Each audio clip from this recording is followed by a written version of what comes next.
আর কি আপনি যেটা বলতেছেন সেটাই ঠিক। আচ্ছা আচ্ছা কারণ স্বামী তো আজকে থেকে প্রায় মনে হয় 2 বছর হয়ে গেল।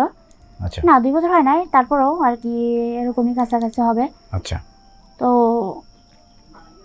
ওনার ওই ব্যবহারটা বা ওনার যে আমার প্রতি একটা আকৃষ্ট, আমারও কেন জানি আমার ভিতরে একটা ফিলিংস কাজ করে ওনার জন্য। আচ্ছা কিন্তু আমি ভয়ে ওনার কাছে যেতে পারি না বা আমি ওনার কাছে কিছু বলতেও পারি না। আচ্ছা কিন্তু এমন একটা দিন আসলো, বাড়িতে কেউ ছিল না।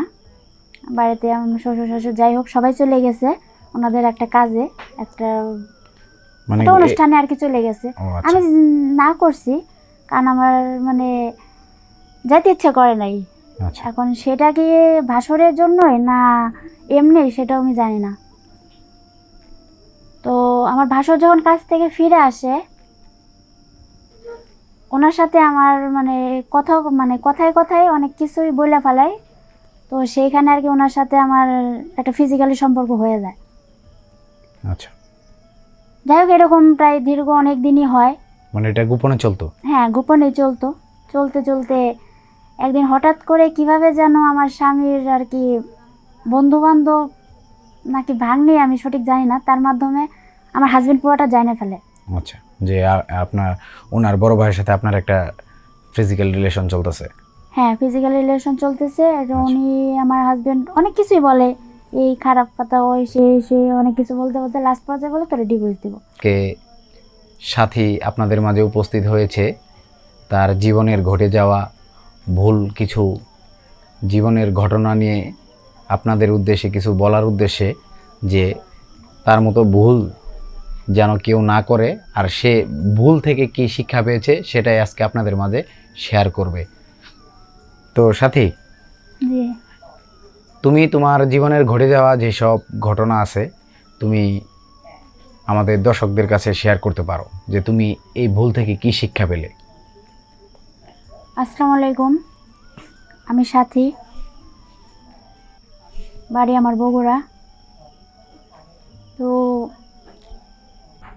আমি এমন কিছু কথা শেয়ার করব যা হয়তো আপনাদের কাজেও লাগতে পারে আবার নাও লাগতে পারে, কিন্তু আশা করি কাজে লাগবে। ঠিক আছে, আপনার বাসাতে কে কে থাকে? আমার বাসাতে আমার হাজব্যান্ড, আমার শ্বশুর শাশুড়ি, আমার দেওর, ভাসুরের বউ, এই তো। তাই? জি। আচ্ছা, আপনার আব্বা আম্মা কি করে? মা নাই আপাতত, আব্বু আছে, ছোট একটা ভাই আছে। আচ্ছা ঠিক আছে, তাহলে আমরা সামনের দিকে এগোই। যে আপনার জীবনে ঘটে যাওয়া কি এমন ভুল সিদ্ধান্ত নিয়েছিলেন আপনি, যার কারণে আজকে আপনার এখানে আসতে হলো? ধন্যবাদ আপনাকে আমাকে একটু সুযোগ দেওয়ার জন্য। আর জি, আমরা একটু শুরু থেকে জানতে চাই যে আপনার বিয়ে হলো কিভাবে, ওইখানটাই থেকে। আমার বিয়ে হয়েছে সম্পর্ক নয়, পারিবারিক মাধ্যমে বিয়ে হয়েছে। জি এবং 2 বছর ভালোই কাটছে, কোনো সমস্যা হয় নাই। আচ্ছা আচ্ছা সুখে শান্তিতে ভালোভাবেই দিনকাল চলছিল। হঠাৎ করে সবাই বলতেছে যে আমার স্বামীকে বিদেশ যাওয়ার জন্য। তো আমি তো না করবই, কারণ আমি কোন বউ চাই যে স্বামী বিদেশ যাক, তাও আবার 2 বছরের মাথায়। আচ্ছা আচ্ছা, পরে? তো সব কিছু চিন্তা ভাবনা করে ভাবলাম যে না যাক, কারণ সামনের দিকে এগোতে হবে, সামনে হয়তো আমার দিন ভালো যাবে। এই কারণে আমি আমার স্বামীকে বিদেশ যাওয়ার জন্য অনুমতি দিই। আচ্ছা, পরে? তো আমার ভাসুর একটু বেশি মানে হাসি খুশি ছিল, একটু বেশি উত্তেজনা আর কি, যে তার ভাই বিদেশ যাবে। আমি ভাবছি হয়তো এটা নিয়ে আসবে সেটা নিয়ে আসবে, এই কারণে মোবাইল নিয়ে আসবে বা কোনো কিছু নিয়ে আসার জন্য হয়তো আমার স্বামী চলে গেলে তার জন্য ভালো হয়। আচ্ছা, তো সেইটা হয়তো আমার কপালে ভুল ছিল আর কি, আমি যেটা ভাবি সেটা অন্যটা হয়। তাই সেই জিনিসটা কি হয় সেটাই আমরা জানতে চাই, আমাদের দর্শক জানতে চায়, সেটাই বলবেন। হ্যাঁ আমি সেটা বলতেছি। তো আপনার ভাসুর কি করে? আমার ভাসুরের এমনি বিজনেস আছে আর কি, আচ্ছা আচ্ছা ওর আর কি ইলেকট্রিশিয়ান, তো ওইগুলাই আর কি সব কিছুই করে। তো আমার স্বামী যেদিন চলে যায় তার চলে যাওয়ার 1 থেকে 1.5 মাস পরে আমার ভাসুরের মানে ব্যবহারটা কেমন জানি আমার কাছে অদ্ভুত লাগতো।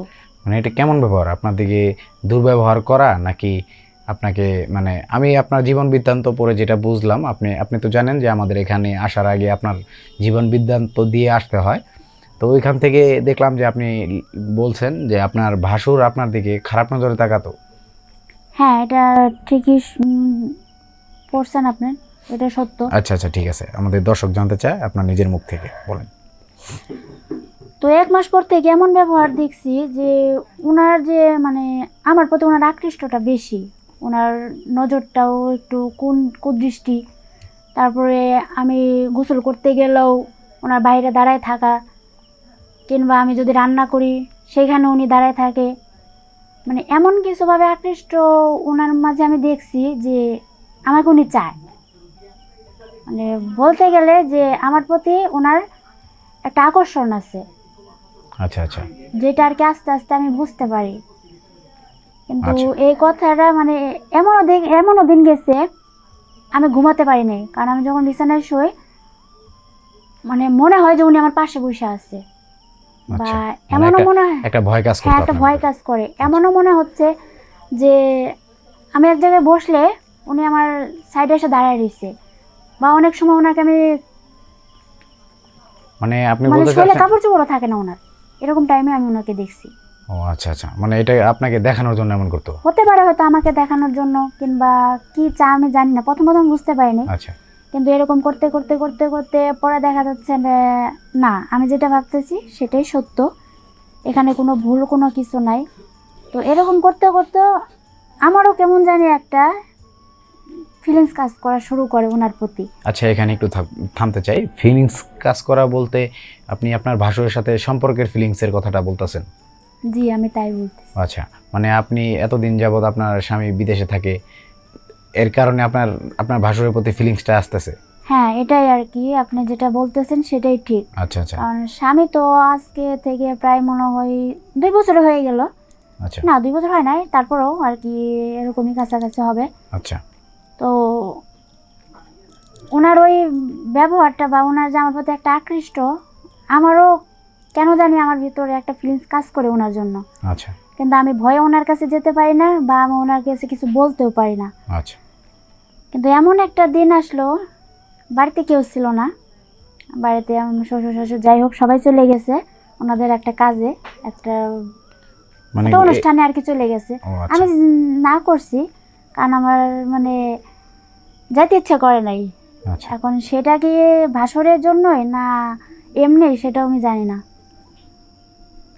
তো আমার ভাসুর যখন কাজ থেকে ফিরে আসে, ওনার সাথে আমার মানে কথায় কথায় অনেক কিছুই বলে ফেলাই। তো সেইখানে আর কি ওনার সাথে আমার একটা ফিজিক্যালি সম্পর্ক হয়ে যায়। আচ্ছা, যাই হোক, এরকম প্রায় দীর্ঘ অনেক দিনই হয়। মানে এটা গোপনে চলতো? হ্যাঁ, গোপনে চলতো।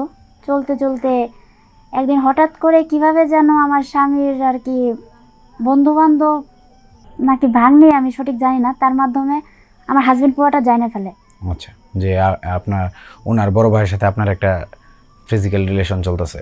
হ্যাঁ, ফিজিক্যাল রিলেশন চলতেছে। আর আচ্ছা। উনি আমার হাজবেন্ড অনেক কিছুই বলে, এই খারাপ কথা, ওই সে অনেক কিছু বলতে বলতে লাস্ট পর্যায়ে বলে তোরে ডিভোর্স দিব। আচ্ছা তো প্রথমে তো বউ হিসেবে তো অনেক কিছুই বলছি, মাপ চাইছি অনেক কিছু, কিন্তু কোনো কাজ হয় নাই। আচ্ছা উনি শেষবার একটা কথাই বলছে, ডিভোর্স দিয়ে দিবে। তো ঠিক আছে, উনি আত্মীয় স্বজন, তার মা বাবা, আমার পরিবার থেকেও কিছু আত্মীয় স্বজন মা বাবা যায়। পরে আপনাকে যাওয়ার পরে ডিভোর্স দিয়ে দেয়? হ্যাঁ, আচ্ছা, আপনাকে ডিভোর্স দিয়ে দেয়, পরে আপনি আপনার ভাসুরকে কিছু বলেন নাই যে আপনার জন্য আমার ডিভোর্স হয়ে গেল, এখন আপনি আমাকে বিয়ে করেন বা এমন কিছু? হ্যাঁ এরকম বলছিলাম, বলি আচ্ছা। নাই যে তা না। পরে আপনার ভাসুর কি বলে? আমার ভাসুরের একটা কথাই ছিল যে দেখো বোন, আমি তো বিবাহিত, তুমি ভালো করেই জানো, আমার যে একটা বাচ্চা আছে তাও তুমি জানো, তোমার জাস্ট ভালো লাগতো, কিন্তু বিয়ের প্রতি যে সেটা আমার ছিল না। ও, মানে তখন বোন বলে স্বীকৃতি দিল হ্যাঁ, আপনাকে? তখন আমার বোন বলে স্বীকৃতি দিছে। আচ্ছা আচ্ছা তো ওই আর কি, তখন আমার আর কিছু করার নেই, যেহেতু আমার ডিভোর্সটা হয়েই গেছে, আর যেহেতু আমার ভাসুরও ওই কথা বলে দিছে, আচ্ছা সেখান থেকে আমি চলে গেছি এবং চলে যাই। এখন বর্তমানে আমি হোস্টেলে আছি, ওখানে গার্মেন্টস আছে, সেখানে গার্মেন্টসে চাকরি করে এখন আল্লাহর রহমতে ভালোই আছি। তাই। আচ্ছা ঠিক আছে, আমরা বুঝতে পারলাম যে আপনার জীবনের উপর দিয়ে অনেকটা ঝড়ঝাপটা গেছে। সেটা আপনার শ্বশুরবাড়িরও কিছু দোষ আছে, আপনার নিজেরও কিছু ভুল আছে, যার কারণে আজকে আপনার এই পথে আসা, এই লাইফটাতে সেটেল হওয়া আপনার ভাগ্যে চলে আসছে। এখন আপনি আমাদের দর্শকদের জন্য কি মেসেজ দিবেন? আমি দর্শকদের জন্য একটা মেসেজই দিই, মানে একটা কথাই বলতে চাই, আমার মতো কেউ এরকম ভুল করেন না। আগে ভালোভাবে বুঝবেন, ভালোভাবে জানবেন, নিজে যেটা বুঝবেন সেটা আরো 3-4 বার বুঝে তারপরে একটা কাজ করতে যাবেন। কারণ না, আপনি বলতে চাচ্ছেন যে কেউ ঘরে নতুন বউ রেখে বিদেশ হ্যাঁ। যাবেন না, বা বিয়ের পর বিদেশ যাবেন না। বিয়েতে যাবেন না। আচ্ছা আচ্ছা, ঠিক আছে, ধন্যবাদ আপনার মূল্যবান কথাগুলো আমাদের দর্শকদের সামনে উপস্থাপন করার জন্য। ভালো থাকবেন, সুস্থ থাকবেন দর্শক, আপনারাও ভালো থাকবেন, সুস্থ থাকবেন। আর তার কথাগুলো যদি ভালো লেগে থাকে, তার প্রতি যদি একটু মনটা নরম হয়ে থাকে তার কথার প্রতি, তাহলে অবশ্যই আমাদের চ্যানেলটাকে সাবস্ক্রাইব করবেন এবং ফেসবুক থেকে যারা দেখছেন তারা অবশ্যই ফলো দিয়ে রাখবেন এবং শেয়ার দিতে কিন্তু ভুলবেন না। ততক্ষণে আমরা নতুন কোনো সাথীর খোঁজে আবারও বেরিয়ে যাব। ভালো থাকবেন, সুস্থ থাকবেন, আল্লাহ হাফেজ।